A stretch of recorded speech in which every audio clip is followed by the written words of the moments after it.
Chicken pot pie, a crowd pleaser, a family favorite, and you can eat it on a low carb diet. It's not as hard as you think.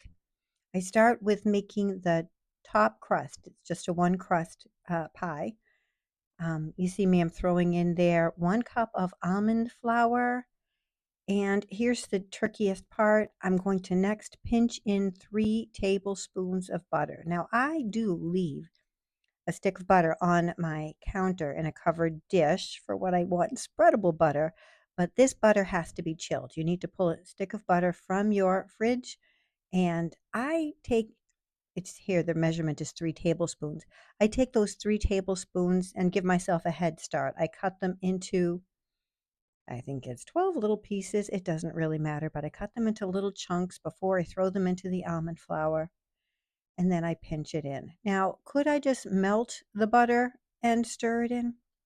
Probably, but the recipe that I started with a couple of years ago told me to pinch it in, so still I pinch it in. So I'm telling you, it's tedious. When you start pinching, you think you will never get through all this dry, dusty almond flour, and it's hopeless and it's boring. I do just use my fingers. I know if I were Gigi, I would use a pastry cutter. I did used to use a pastry cutter, but it was a cheap one and it broke on me. I know I'm probably also warming up the dough a little bit too much with my fingers instead of a pastry cutter, but I'm just a home cook, so I live with it. So here we are. It looks like coarse crumbs is one description, but for me, it looks like wet sand. When it looks like wet sand, I just throw in a little bit of salt and my other two ingredients, one of which is half an egg. Yeah, half an egg. Um, just lightly beat an egg in. That's my little Pyrex dish. I use them for everything. I put in a little more than half. Oopsie. Yeah, yeah. You see, that's a little more than half. So my dough's going to be a little extra wet this time. That's all right. And save the other half. We're going to use it at the very end. So I mix that in, just kind of paddle in my fingers. And next, a 1/4 cup of shredded mozzarella cheese. Yes, I just use the packaged mozzarella. Progress, not perfection. I know there might be a little starch on there to keep the pieces separate. I live with it. It's a 1/4 cup of mozzarella. It's negligible by the time it makes it to your plate. So here we go. That's my sticky dough. And the next step is to roll it out. You must use parchment paper. I made a mistake once. You all know I'm battling Alzheimer's. Most of my worst symptoms are gone by a clean low carb diet, but I tried this with waxed paper. Maybe I was just being foolish. Does not work. You must use parchment paper. Throw your dough between 2 sheets of parchment paper. That is sized a little larger than your casserole dish, uh, because obviously we want the top crust to cover the whole pot pie, the whole casserole dish. I always start just by mushing it out with my fingers at first, then I grab a trusty rolling pin. Thanks to my brother-in-law, Mark, who gave this to me many years before I actually had any plans to make um, pie crust. And now I use it multiple times a week, and I think of him every time I do. All right, you're going to find it's a very easy crust to roll out. It's going to very quickly be the right size for your casserole dish. Well, if your casserole dish is the same as mine, I don't know, that's maybe 1.5 quarts or two. And you can see it's going to fit very nicely.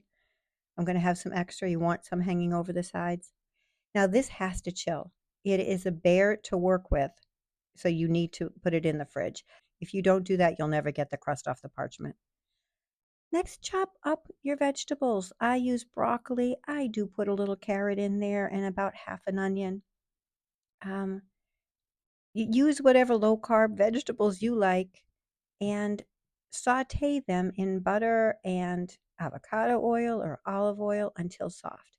I do throw a little water in there and steam them for a bit to give it a little accelerated steaming. My husband likes his vegetables mushy. And then you're adding the liquid. I'm not that careful about measuring, probably about 1.5 cups of broth. Um, I think that's a 1/4 cup of heavy cream. and cream cheese, 3 tablespoons cream cheese. What I didn't show you um, on my video, I'm sorry, I've missed the part in the video where I added in the seasoning, but I think there's a card up there telling you about the seasoning. So just let that simmer. While that's simmering, it's reducing and thickening, get your chicken ready.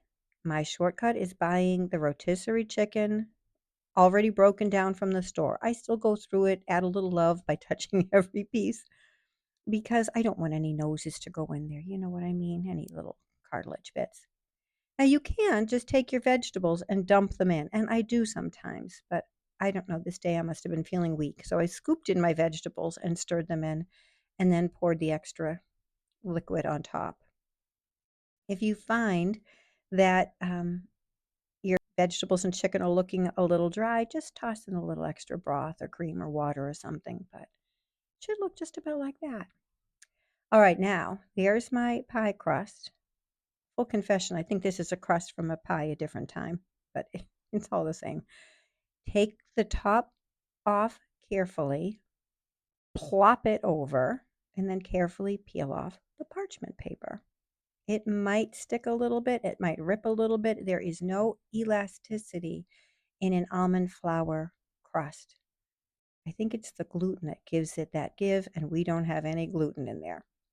You're going to have extra pieces or excess over the side. Pull those pieces off, use them to patch your crust where necessary.